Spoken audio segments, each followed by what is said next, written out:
अस्सलाम वालेकुम nursery class. प्यारे बच्चों, आज मैं आपको मिलवा रही हूँ एक नए हर्फ से। ये है शीन। ये सीन की तरह ही है लेकिन इसके ऊपर हैं 3 नुक्ते, जिसकी वजह से इसकी आवाज़ है शीन।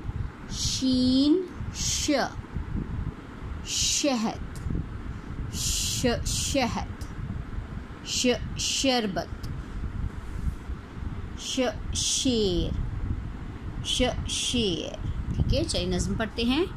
शेर पिंजरे में बंद था और शुतुरमुर्ग आज़ाद, जो भी उनको देखने आए जी भर के दे वो दाद।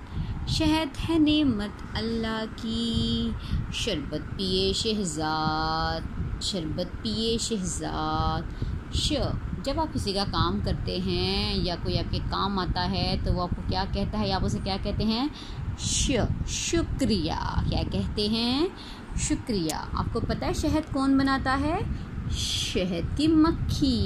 ठीक है, अब आप पढ़िएगा शीन शहद, शरबत और शेर।